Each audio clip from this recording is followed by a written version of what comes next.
So hello everyone and welcome back to the channel. और आज की इस वीडियो में बात करने वाले हैं मारुति के इस एक ऐसे प्रोडक्ट के बारे में जिसने मतलब सेल्स के मामले में एक अलग ही जो माइलस्टोन है वो अचीव किया है। अब क्या है या आप गूगल जाके चेकआउट करना, आपको भी पता चलेगा कि भाई इस गाड़ी ने ऐसा क्या अचीव कर लिया है। तो क्या चीज़ें हैं इस गाड़ी के बारे में और क्यों इसने वो माइलस्टोन जो है अचीव किया, क्या लोगों को ऐसा दिखा इस गाड़ी के अंदर, वो सारी चीज़ें एक एक करके इस वीडियो हम शेयर करने वाले हैं। सबसे पहली चीज़, ये गाड़ी कौन सी है आपके सामने, नाम सीधा सीधा मेंशन है विक्टोरिस। बहुत मतलब धूमधाम से इंडियन मार्केट में आई थी और वो चीज़ इसने आगे बढ़ाई भी। जिस तरीके से इसका नाम हुआ उस तरीके से इसकी सेल्स भी हुई। बहुत बढ़िया रिकॉर्ड जो है इसने बनाया सेल्स के मामले में। ये इसका LXI वेरिएंट है, मतलब कि बेस वेरिएंट है। और इस गाड़ी के साथ एक एडवांटेज यही है कि ये गाड़ी आपको बेस वेरिएंट से ही CNG ऑफ़र कर देती है, जबकि इसकी जो कज़न सिस्टर्स आती हैं जितनी भी, मतलब ग्रैंड विटारा की बात करें, टोयोटा की हाई राइडर की बात करें, तो इनकी बात करें जो कि मतलब साइज़ वाइज और जिस तरीके की ये चीज़ें हैं उसके हिसाब से कंपेयर करें तो ये दो गाड़ी मेन जो है इसके कंपटीशन में आती हैं। और ये दोनों ही गाड़ियाँ आपको बेस मॉडल से CNG ऑफ़र नहीं करती हैं, जो कि ये कर देती है। और फिर CNG ऑफ़र करने के बावजूद भी एक प्रैक्टिकल फॉर्म में आपको CNG ऑफ़र कर देती है, जिसकी वजह से आपको पूरी बूट स्पेस जो है वो गाड़ी ऑफ़र कर पाती है। ये इसका LXI वेरिएंट है, बिल्कुल बेस वेरिएंट है CNG में। और ऐसा मत समझना कि बेस वेरिएंट है तो एकदम खाली आपको सब कुछ मिलेगा, ऐसा कुछ भी नहीं है इसके साथ। आप इसको एज़ इट इज़ ऐसा भी रखना चाहो तो ऐसा भी चला सकते हो, मतलब यहाँ पे जस्ट आपको सीट कवर लगवाने, बाकी प्रैक्टिकल जितनी भी चीज़ें वो इस गाड़ी के साथ आपको देखने के लिए मिल जाती हैं। अभी इस गाड़ी की प्राइसिंग की बात करें तो ये आपको कॉस्ट करती है 11.49 लाख रुपीज़ एक शोरूम, या फिर मोटा आप मान के चलो 11,50,000 रुपये एक शोरूम आपको कॉस्ट करती है ये दिल्ली फैज़ाबाद के अंदर। और जो ऑन रोड चीज़ें हैं वो डिपेंड कर सकते हैं स्टेट टू स्टेट और डीलर टू डीलर की क्या डील, क्या डिस्काउंट इस पर आपको देखने के लिए मिल जाता है। बाकी अभी डिस्काउंट आपको मिल भी सकता है।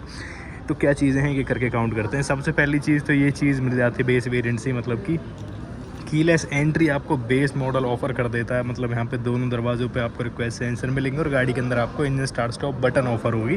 और ये कुछ इस तरीके से छोटे से दो की फॉब यहाँ पे आते हैं, पीछे सुजुकी का लोगो है और दैट्स इट। इस फ्रेम के अंदर आपको फिजिकल की मिल जाती है और ये दो बटन आते हैं डोर्स को लॉक अनलॉक करने के लिए, सिंपल। और इसको भी रख लेते हैं पॉकेट में। प्रोडक्ट की बात करें तो ये आपकी स्क्रीन पर मैंने यहाँ शो कर दी, इसकी डायमेंशन देख लेना क्या लेंथ विड्थ हाइट है, आपको भी एक आइडिया जो है वो मिल जाएगा कि एक्चुअल में गाड़ी कितनी बड़ी दिखती होगी, जो कि दिखती भी है। मतलब साइज़ इसका काफ़ी बढ़िया और लगती है कि एक बड़ी गाड़ी आपने जो है वो ले रखी है, तो वो चीज़ बढ़िया है। कलर आपके सामने है, इसमें बहुत सारे कलर ऑप्शन आपको मिल जाते हैं। मतलब क्या कहते हैं, प्रोफाइल के हिसाब से थोड़े ठीक ठाक कलर जो है वो मिल जाते हैं बहुत सारे। मतलब ऐसा नहीं है मेरा कि इसमें हर वैरायटी का कलर आपको मिल जाएगा, मतलब ठीक ठाक जो कलर चॉइस है वो आप यहाँ पे मतलब देख सकते हो। बाकी जैसे कि यहाँ पे वाइट खड़ी हुई है, ये इसका ZXI वेरिएंट है, ये भी CNG में है। ये वाइट है, ये सिल्वर है और ये अपना मैग्ना ग्रे मेरे हिसाब से ये कलर का नाम है। ये खड़ी हुई तीनों विक्टोरी सी खड़ी हुई है, ये आप चेकआउट कर सकते हो कौन सी बढ़िया लग रही कलर वाइज बताना मुझे। फ्रंट की बात करें तो यहाँ पे सिंगल प्रोजेक्टर हेडलैम्प सेटअप आपको मिलता है लो बीम हाई बीम के लिए, जो कि आपको येलो लाइट ऑफर करेगा यहाँ तक। और यहाँ पे आपको क्रोम के इंसर्ट्स मिल जाते हैं और ये पूरे कनेक्टेड हैं, तो यहाँ पे ऐसा लगता है कि यहाँ पे प्रॉपर DRL टाइप कुछ चीज़ यहाँ पे दे रखी है, जो कि अच्छी लगती है देखने में। पार्किंग लाइट्स इंडिकेटर्स हैं, सब हेलोजन बेस ही आपको मिलेंगे। फॉग लैंप्स नहीं आते हैं, फॉग लैंप्स के लिए सिंपल लेआउट जो है वो मिल जाते हैं। फंक्शनल एयर वेंट्स यहाँ पे दिए गए हैं, टोइंगो की प्लेसमेंट यहाँ पे है, सुजुकी का लोगो है, नंबर प्लेट कुछ इस तरीके से मिलेगी। बम्पर की लोड चिन्ह भी आप चेकआउट कर सकते हो, प्रॉपर सिल्वर फिनिशिंग में मिलती है और ये हर कलर पे इस तरीके से मिलती है, जैसे कि वाइट पे आप चेकआउट कर सकते हो और यहाँ पे भी आप चेकआउट कर सकते हो। तो सिंपल है, कुछ इस तरीके से दिखती हैं चीज़ें और ठीक ठाक सा एरिया भी मिल जाता है इसको एयर इनटेक करने के लिए। तो ये था इसका पूरा फ्रंट। अभी क्या ओपिनियंस आपके बताना प्लीज़ कमेंट करके। बाकी बोनट पे मसल्स वगैरह क्लियर हैं, यहाँ पे रेगुलर वाइपर्स आपको मिलते हैं, वॉशर वगैरह सब यहाँ पे अंदर की साइड है। ये LXI वेरिएंट है तो यहाँ पे ये चीज़ें आपको मैट ब्लैक फिनिशिंग में मिलती हैं। बाकी इंडिकेटर्स मिल जाते हैं। तो छोटी 2-3 एक्सेसरीज़ आपको लेनी पड़ेंगी, जैसे कि या तो आप इसको बॉडी कलर पेंट करा लो या फिर क्रोम के जो कैप्स आते हैं वो लगवा सकते हो। बाकी तो उनके बहुत सारे एक्सेसरीज़ वाले पार्ट जो हैं अवेलेबल हैं ही। आप मारुति का प्रोडक्ट ले रहे हो तो ऐसा हो नहीं सकता है कि इसकी एक्सेसरीज़ आपको ना मिले। मार्केट में कहीं भी आप चेकआउट कर लेना, सब कुछ अवेलेबल मिलेगा। बाकी साइड में बढ़िया क्लैडिंग का रेशियो है। टायर्स की बात करें तो फिलहाल जो टायर्स यहाँ पे हैं ये हैं सीएट के। टायर सेक्शन की बात करें तो ये है 215 60R17 17 इंच के यहाँ पे स्टील व्हील्स आपको मिलते हैं। व्हील कैप्स भी कुछ इस तरीके से ही आएंगे। ये कोई एक्सेसरीज़ का पार्ट नहीं है। 210 mm की ग्राउंड क्लियरेंस से गाड़ी आपको ऑफर कर देती है, जो कि प्रोडक्ट के हिसाब से मतलब बहुत ही बढ़िया है। जितना बड़ा ये प्रोडक्ट है उस हिसाब से ग्राउंड क्लियरेंस भी बहुत अच्छी है इसकी, और आगे और पीछे आपको ये गाड़ी डिस्क ब्रेक ही ऑफर करती है, तो ये भी एक बढ़िया चीज़ है। बाकी यहाँ पे मैट ब्लैक डोर हैंडल्स आपको मिलते हैं। यहाँ पे रिक्वेस्ट सेंसर मिलता है आपको को पैसेंजर साइड भी और ड्राइवर साइड भी, तो ये चीज़ एक बढ़िया है। यहाँ पे आपको लेफ्ट साइड से एक कैप मिलता है सीएनजी और पेट्रोल डलवाने के लिए। ऊपर यहाँ पे शार्प फिन एंटीना मिल जाता है, जो कि अगेन बॉडी कलर ही रहेगा। डुअल शेड में स्पॉइलर है। ये कॉर्नर्स वगैरह सब मैट ब्लैक मिलते हैं, बाकी ऊपर से सब ये बॉडी कलर आपको मिलेगा। हाई माउंटेड स्टॉप लैंप है। डिफॉगर आता है एलएक्सआई वेरिएंट से ही, सीएनजी का स्टिकर है, वाइपर नहीं मिलेगा। और ये कुछ इस तरीके से मिलते हैं टेल लैंप्स। अपर वेरिएंट्स में तो ये पूरे कनेक्टेड मिलते हैं, बाकी यहाँ पे ये कॉर्नर सीज के जलते हैं बस। बाकी विक्टोरिया जो गाड़ी का नाम है वो मेंशन है। कैमरा वगैरह जो है वो नहीं आता है यहाँ पे। पीछे 2 पार्किंग सेंसर्स है, रिफ्लेक्टर है, रिवर्स लाइट है, ये चीज़ें मिल जाती हैं। और 4 पार्किंग सेंसर जो है ये दिए गए हैं, एक यहाँ पे है, एक यहाँ पे है, ऐसी 2 उधर की साइड है। अभी मेन चीज़ है सीएनजी के साथ जो बड़ी एडवांटेज ये लेके आती है वो है स्पेस। अभी यहाँ से कोई चेकआउट करेगा तो कोई बता नहीं सकता कि इस गाड़ी के अंदर सीएनजी भी लगी हुई है। अगर आप इसको ना उठाओ तो, जैसे आप इसको उठाते हो तो आप देखोगे कि यहाँ पे स्पेयर व्हील नहीं है, क्योंकि उसकी जो जगह है यहाँ पे ये जो सीएनजी सिलेंडर है इसके हम्प ने ले ली है। सीएनजी सिलेंडर जो है इसकी अंडर बॉडी आता है कुछ इस तरीके से, ये देख लो, ये साइड में लगा हुआ है। तो वैसे तो मैं कोई नई चीज़ नहीं बता रहा हूँ, बाकी उनके लिए बता रहा हूँ जो भी लेटेस्ट में ही करंट में इस गाड़ी को चेकआउट कर रहे हैं, तो ये आप चेकआउट कर लेना। यहाँ पे स्पेयर व्हील नहीं मिलेगा आपको, ये टूल किट मिलेगी, सिंपल टूल किट है। और ये टायर इन्फ्लेटर किट जो है ये मिल जाती है, ये है। और ये इसका फ्लूइड है वो वहाँ पर रखा हुआ है, तो पंचर होती है तो गाड़ी आपको ये यूज़ करना पड़ेगा। स्पेयर व्हील नहीं आएगा। पार्सल ट्रे नहीं आती है, लेआउट्स मिल जाते हैं, बट आप एज एन एक्सेसरी वो चीज़ ले सकते हो। दोनों साइड आपको बकेट मिल जाती है। 60-40 का ऑप्शन है। मतलब प्रैक्टिकल जितनी चीज़ें हैं वो तो दी ही गई हैं, उनमें कोई कॉम्प्रोमाइज़ जो है मारुति ने नहीं किया है। छोटी छोटी चीज़ें जो आप करा सकते हो, कुछ ज़्यादा कॉस्टली भी नहीं है वो चीज़ें। जैसे कि अगर आप चाहो तो ये चीज़ मतलब ब्लैक टेप करा सकते हो, ये चीज़ें करा सकते हो, तो छोटी छोटी चीज़ें। बाकी यहाँ पे रिक्वेस्ट सेंसर है, फिजिकल एक्सेस मिल जाता है, चाबी डाल के दरवाज़ा खोलने के लिए। इंटीरियर की बात करें तो अब ये आप चेकआउट करो, मतलब कोई कह ही नहीं सकता कि गाड़ी का बेस वेरिएंट है ये छोटी छोटी ट्रिम जिस तरीके से दी हुई है, मतलब लगता ही नहीं है कि एलएक्सआई वेरिएंट के अंदर बैठे हो या फिर चेकआउट कर रहे हो, वो चीज़ यहाँ पे आती ही नहीं है फील। बाकी यहाँ पे फैब्रिक है, डुअल शेड में पूरा इंटीरियर है, मैट ब्लैक डोर लेवर, चारों पार विंडोज़ हैं, ड्राइवर साइड विंडो जो ये ऑटो मिल जाती है, विंडोज़ के लॉक हैं, डोर्स के लॉक हैं, ओआरएम के कंट्रोल है, फ्रंट में स्पीकर्स मिलते हैं, बोतल होल्डर है, थोड़ी स्पेस यहाँ पर आपको मिल जाती है, तो चीज़ें ठीक रहती हैं और बढ़िया लगती हैं। और ये कुछ इस तरीके से दिखता है पूरा डैशबोर्ड का व्यू।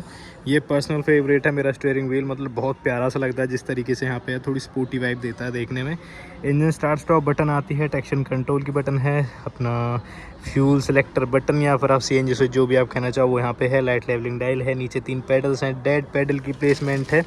और ये 4-वे मैनुअल एडजस्टेड आपको ड्राइवर सीट मिलेगी, मतलब कि यहाँ पर कोई हाइट एडजस्टमेंट जो है वो नहीं आती है।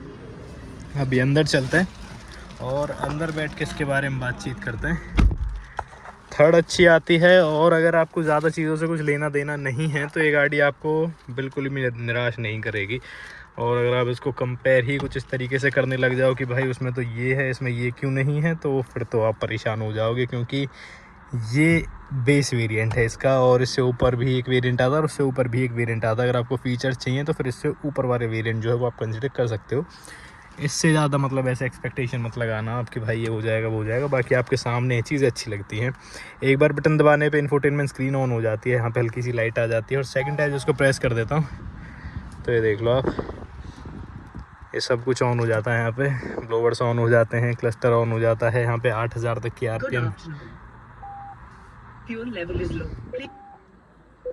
तो ये चीज़ें भी आती हैं यहाँ पे। वैसे इसकी हम बात कर रहे थे तो यहाँ पे आप चेकआउट करो, 8000 तक की RPM है, 220 की टॉप स्पीड मार्किंग है, और एक साइड CNG का लेवल है, यहाँ पे पेट्रोल का लेवल है, बीच में EMID आती है जहाँ पे सीट बेल्ट रिमाइंडर्स की नोटिफिकेशन अभी आपको आ रही है। और जितनी भी गाड़ी से रिलेटेड जितनी इन्फॉर्मेशन है, टॉर्क, पावर फिगर, ये सारी चीज़ें आपको यहाँ पे देखने के लिए मिलेंगी। और ये इन्फॉर्मेशन आपको सेट करनी हो तो इसके लिए 2 स्टिक जो है वो मिल जाती हैं यहाँ पर कुछ इस तरीके से, कौन से मोड पर है, CNG कितनी है, स्पीड, और ये सारी चीज़ें यहाँ पे आपको दिखती रहती हैं। ये वाइपर्स के कंट्रोल हैं, यहाँ पे हेडलैम्प्स और इंडिकेटर्स के कंट्रोल दिए गए हैं।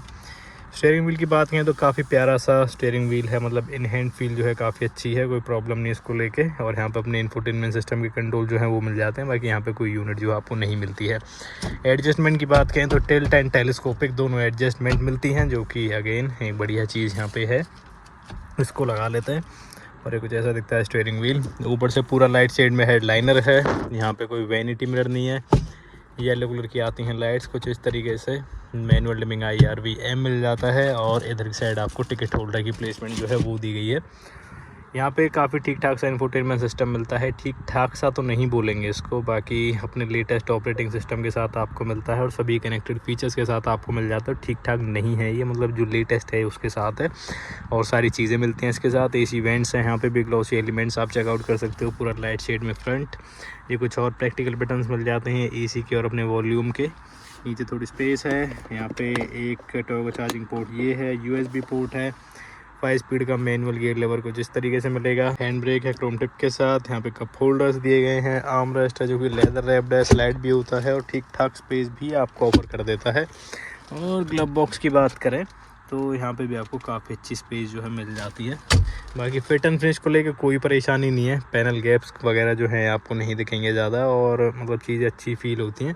बाकी फिर भी आप चेकआउट करना और अपने ओपिनियन ज़रूर शेयर करना और देखने में आपको कैसी लग रही है वो चीज़ें मुझे बताना एक बार ज़रूर से। तब तक हम चलते हैं पीछे क्या स्पेस है, कंफर्ट कैसा और एक्सपीरियंस कैसा था मेनली उसके बारे में बात करते हैं। अभी पीछे वाली सीट को एक्सपीरियंस करने से पहले पीछे वाला डोर पैनल आप चेकआउट कर लो। यहाँ पे भी आपको सारी चीज़ें सेम टू सेम ही मिलती हैं, जैसा आगे सब कुछ वैसा ही सेम टू सेम पीछे ही मिलता है। सेम कलर शेड है, फैब्रिक है, matte black door liver, glossy elements, power window control, ये सारी चीज़ें आपको सेम टू सेम मिलती हैं। बाकी पीछे आपको 60/40 का ऑप्शन मिल जाता है, तीनों एडजस्टेबल हेड रेस्ट मिल जाते हैं, बीच में आर्म रेस्ट है, कप होल्डर्स के साथ है, आइसोफिक चाइल्ड सीट माउंट्स आपको मिल जाते हैं, ब्लैक फैब्रिक आपको मिलता है सीट्स पे। और यहाँ पे कंफर्ट की बात करें तो गाड़ी बहुत स्पेशियस है, मतलब ये जो बाहर से बड़ी दिखती है इसका फ़ायदा अंदर आपको डेफिनेटली फील होता है। तो 5-9 के हिसाब से आगे वाली सीट एडजस्टेड है और यहाँ पे पीछे खुद मैं बैठा हूँ और ये सीट मेरी हाइट के अकॉर्डिंग ही है। तो यहाँ पे आप लेग रूम देखो पहले तो कितना लेग रूम है मेरे पास, थाई रूम में कोई परेशानी नहीं है। और इवन यहाँ पे हेड रूम भी आप चेकआउट कर सकते हो 5-9 के हिसाब से। मैं कंफर्टेबल यहाँ पे बैठा हुआ हूँ और यहाँ पे ये आर्म रेस्ट भी आपको दिखा देता हूँ एक बार। यहाँ पे कप होल्डर्स दिए गए हैं कुछ इस तरीके से, ऊपर सभी के लिए ग्रैब हैंडल्स हैं, साइड में आपको लाइट्स मिल जाती हैं येलो कलर की, यहाँ पे हुक भी है और यहाँ पे सीट बेल्ट में हाइट एडजस्टमेंट का ऑप्शन भी है। और ये पीछे से कुछ ऐसा दिखता है डैशबोर्ड का पूरा व्यू, शानदार सा। आगे भी दोनों एडजस्टेड हेडरेस्ट हैं, यहाँ पे पॉकेट नहीं है, यहाँ पे भी पॉकेट नहीं है, सहूलियत के लिए रेयर में AC वेंट्स मिल जाते हैं। बाकी कोई चार्जिंग पोर्ट वगैरह जो है वो नहीं आता है, हम ज़रूर है बट कोई दिक्कत नहीं है, ज़्यादा परेशान नहीं करेगा आपको। अभी बात करते हैं इस गाड़ी के इंजन कंपार्टमेंट के बारे में कि इंजन कंपार्टमेंट कैसा मिलता है, कितनी पावर वगैरह से गाड़ी आपको ऑफर कर देती है CNG पे। तब तक आपके जो भी ओपिनियंस है इसके इंटीरियर के बारे में मुझे कमेंट करके ज़रूर से बताना। और बात करें गाड़ी के बोनट के नीचे आपको क्या मिलता है। बोनट के नीचे आपको सबसे पहले तो मिलती है इंसुलेशन पैडिंग। यहाँ पे इंजन मिलता है 1.5 लीटर्स का जो कि 4 सिलेंडर है, NA इंजन है। CNG पे निकालता है 86 bhp, 121 न्यूटन मीटर्स का टॉर्क और 1 kg CNG में 27 किलोमीटर की रनिंग जो है कंपनी क्लेम कर देती है। और इसके आसपास बड़े आराम से निकाल भी देगी क्योंकि बहुत शानदार इंजन है ये, मतलब अपनी कैटेगरी का बहुत ही शानदार इंजन है। CNG पे बढ़िया पावर देता है, बड़ी इकनॉमी निकाल के देता है, रिलायबल है, आप इस पर ट्रस्ट कर सकते हो, सुपर रिफाइन है। अब एक सेकंड इसको बंद कर लेते हैं फिर मिलते हैं फटाफट से। तो ये थे आपके सामने 2026 Maruti Suzuki Victoris LXi CNG। I hope आपको वीडियो पसंद आई होगी, प्रोडक्ट भी पसंद आया होगा। पसंद आया तो मुझे कमेंट करके ज़रूर से बताना। बाकी किसी को रिकमेंड करना चाहो तो ये वीडियो उनके पास डेफिनेटली शेयर कर सकते हो। और हम फिर मिलते हैं, तब तक के लिए बाय बाय।